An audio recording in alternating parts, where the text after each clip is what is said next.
আজি আমাৰ সন্ধ্যাৰ এই অনুষ্ঠানৰ বিশিষ্ট অতিথি মিছ অনুপমা তাঁতী আৰু তেখেতৰ গুৰু মিষ্টাৰ অপূৰ্ব হাজৰিকা।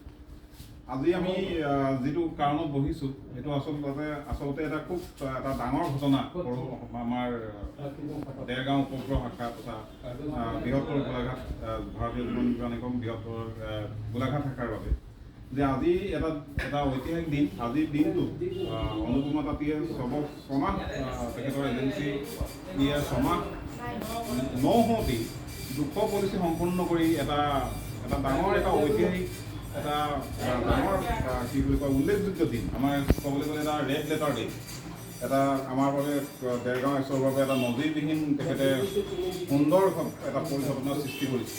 গতিকে আমি এই মুহূৰ্তত তেখেতক পৰা জানিবলৈ বিচাৰিম যে তেখেতৰ যেতিয়াৰ পৰা এজেঞ্চি হিচাপে তেখেতে কেৰিয়াৰ আৰম্ভ কৰিলে সেই দিনটোৰ পৰা তেখেতে আমি যিটো কওঁ যে ধোৱাধাৰ বেটিং ক্ৰিকেটৰ ক্ষেত্ৰত তেখেতে প্ৰতিদিনেই মানে আমি আশা কৰাতকৈ বেছি কৰি আহিছে।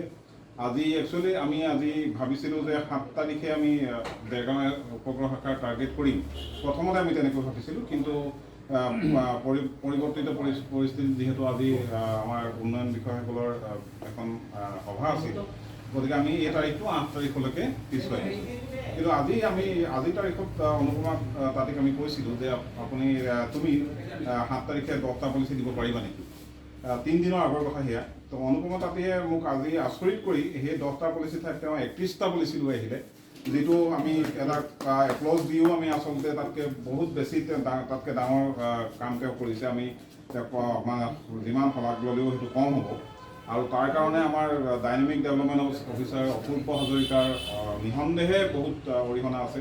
তেওঁ প্ৰথমৰ পৰা তেওঁক যেনেকৈ দিক নিৰ্দেশনা দিছে, তেনেকৈ তেখেতক যেনেকৈ এই কেৰিয়াৰটোত তেওঁ যেনেকৈ শিকাইছে, তাৰ ফলশ্ৰুতিতে আমি এজন মানে অতি সফল অভিকৰ্তাক আমি উপহাৰ হিচাপে পাইছোঁ। আমি কৃতজ্ঞ অপূৰ্ব হাজৰিকাৰ ওচৰত যে তেখেতে আমাক ইমান এজন শুনিপোন আৰু ইমান এজন ধোঁৱাধাৰ মানে এজেণ্ট আমাক অভিজ্ঞতা আমাক দিছে। তো আজি আমাৰ বৃহত্তৰ গোলাঘাট শাখাৰ 10 তাৰিখে আমাৰ 1050 1050টা পলিচি কৰি সমগ্ৰ ভাৰতৰ ভিতৰতে প্ৰথম হোৱাৰ NOP বাজেট এচিভমেণ্টৰ ক্ষেত্ৰত এটা লক্ষ্য আমাৰ মাননীয় শাখা পৰিচালক অৰুণোদয় ছাৰে ৰাখিছে। গতিকে আমি আজি অনুপমা তাঁতীৰ পৰা আমি সঁচাকৈয়ে বহুত প্ৰেৰণা পাইছোঁ যে সঁচাকৈয়ে আমাৰ যদি অভিজ্ঞতা হ'বলৈ